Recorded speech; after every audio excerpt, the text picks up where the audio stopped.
அபிலாசை நிறைந்த மனிதர்களை இந்த உலகத்திற்கு அடையாளம் காட்டுவது எது அப்படின்னா அதுதான் கும்பம். நம்ம வசிக்கக்கூடிய இடத்தினுடைய நிலையில அந்த தலவாசல் இருக்கக்கூடிய இடம் இருக்கு இல்லையா, அதுதான் குபேர வாசல். அதை சரியா வைக்கிறோம் அப்படின்னா அது இந்த கும்பத்தினுடைய நிலையை வச்சுதான் அதில் வைக்கணும். நல்ல நட்புக்கு சொந்தக்காரன் இவன்கிட்ட பழகி பார்த்தோம்னா அந்த பழக்கத்துக்கு ஒரு மரியாதை, பழக்கத்துக்கு கொடுக்கக்கூடிய அந்த அந்த நிலை இருக்கு இல்லையா, அதை பரிபூர்ணமா கொடுக்கக்கூடிய ஒருத்தன் தான் கும்பலக்கணத்துல பிறந்தவன். உங்களுக்கு யோகத்தை தரக்கூடியது யாரு? சனி, புதன், சுக்கிரன். இந்த 3 நாட்கள் இவர்கள் வழிபாட்டு முறைகளை இவர்கள் கையில வச்சுக்கலாம். சதயத்துல சூரியன் சஞ்சாரம் பண்ணக்கூடிய மாசி மாசம் வரக்கூடிய அந்த சிவன் ராத்திரி இருக்கு இல்லையா, அப்ப நம்ம குலதெய்வத்தை போய் கும்பிடுறது அதுதான். ஏன்னா பெருக்கம் நன்றாக இருக்கும். எல்லாம் வல்ல இறைவனின் பேரருளால் வல்லான் வகுத்த வழிகொப்ப அம்மன் அருள் டிவி நேயர்கள் அனைவருக்கும் எனது மனமார்ந்த வாழ்த்துக்களும் வணக்கமும். இப்ப கால சுழற்சி அப்படின்னு ஒரு விஷயம் இருக்கு. இந்த காலம் அப்படின்னா அது ஒரு கணிதத்துக்கு உட்பட்டது தான். அப்ப அந்த காலத்தை கணிக்க தெரிந்தவனுக்கு அவனுடைய ஞானம் அவனுக்கு ஒரு வழிகாட்டும் அப்படின்றதுதான் இயற்கையின் தத்துவம். மனித வாழ்க்கை என்பது இயற்கையானது அப்படின்றத நம்ம எடுத்துக்கொடுக்கணும். இப்ப இயற்கையானது அப்படின்னா ஒவ்வொரு மனிதனும் நாம ஒரு யதார்த்தமான போக்கிலேயே இருந்தோம் அப்படின்னா இந்த இயற்கை என்ற பிரபஞ்சம் ஒவ்வொருவருக்கும் கொடுக்க வேண்டியதை கொடுக்க வேண்டிய நேரத்தில் கொடுத்து கொண்டே இருக்கும்.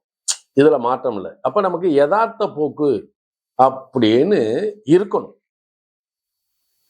இந்த யதார்த்தம் அப்படின்றது யாருக்கு சொந்தம் அப்படின்னா அது சனி பகவானுக்கு தான் சொந்தம்.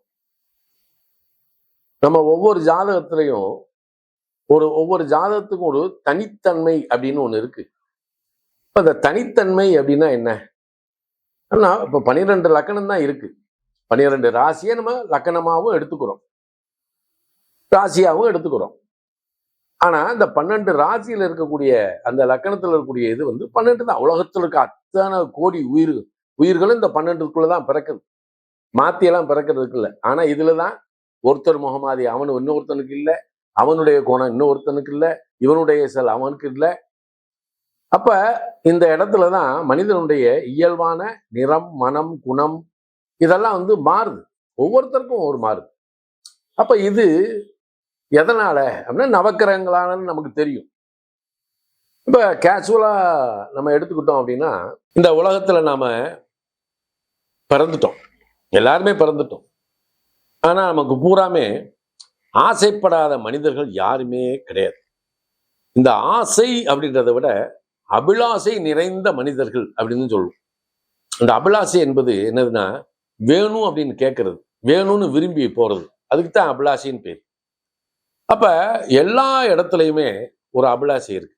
என்னன்னா ஐயோ நம்ம நல்ல வேலைக்கு போகணும், நமக்கு ஒரு நல்ல கல்யாணம் சிறப்பா இருக்கணும், நமக்கு குழந்தை வேணும், ஏன் ஒரு கடன் கேட்க போறது கூட அபிலாசை தான்.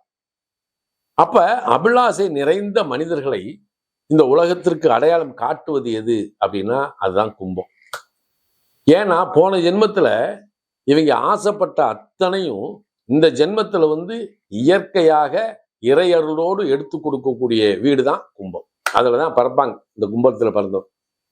இந்த கும்பத்துக்கு ஒரு தனிச்சிறப்பு உண்டு. என்னன்னா இது ஒரு ஜடராசி தான்.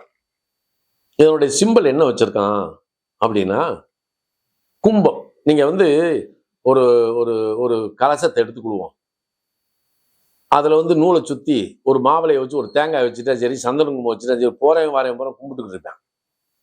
ஆனா அதுக்குள்ள தங்கம் இருக்கா, தானியம் இருக்கா, தண்ணி இருக்கா, அல்லது அரிசி இருக்கா, அல்லது வெத்து குடமா, எவனுக்கும் தெரியாது. அப்ப கும்பலக்கண ராசியில பிறந்தவன வெளியில இருந்து எவனாவது கணிக்க முடியும்? ஒரு ரூபாயா கணிக்க முடியாது. அவன் என்ன நினைக்கிறான், என்ன செய்ய போறான், என்ன பண்ணுவான், யாருக்கும் தெரியாது. ஆனால் இது காலபுருஷனுடைய 11ஆம் இடம். நல்ல நட்புக்கு சொந்தக்காரன்.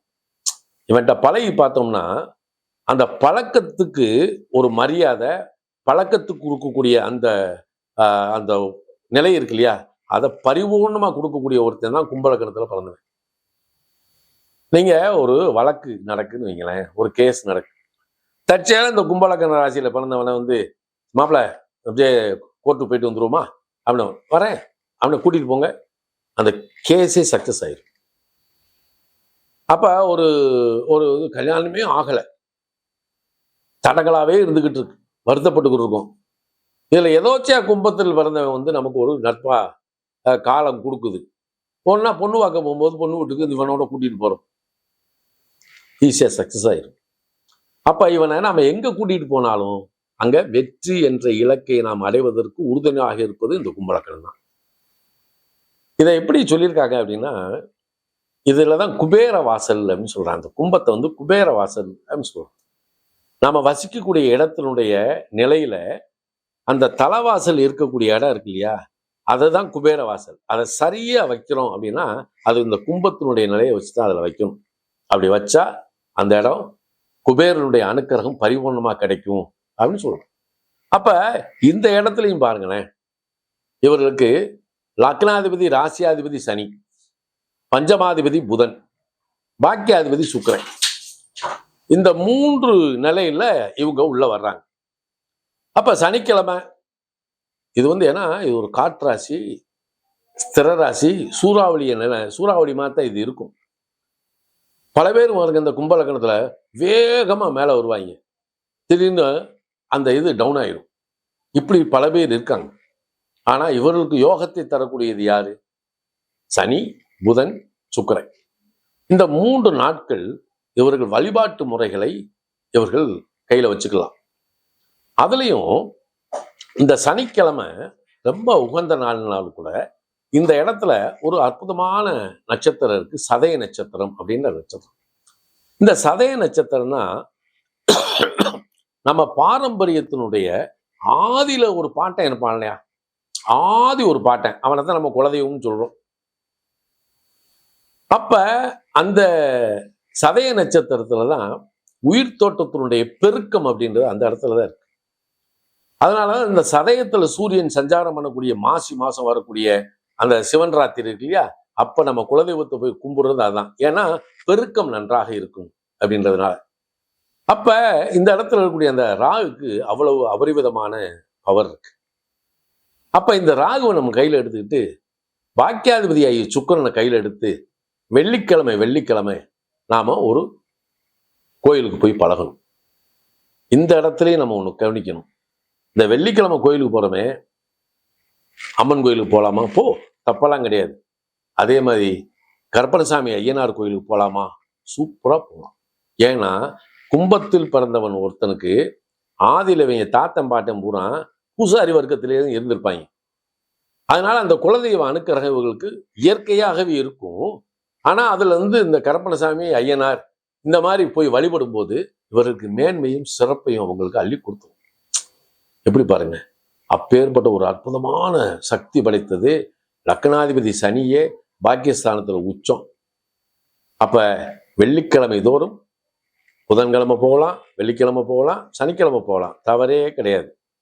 அப்ப இந்த இடத்துல வெள்ளிக்கிழமை கருப்பணசாமி ஐயனார் வழிபாடு பண்ணலாம். அதே மாதிரி வெள்ளிக்கிழமை பிரித்தியங்கரா வாராகிய வழிபாடு பண்ணலாம்.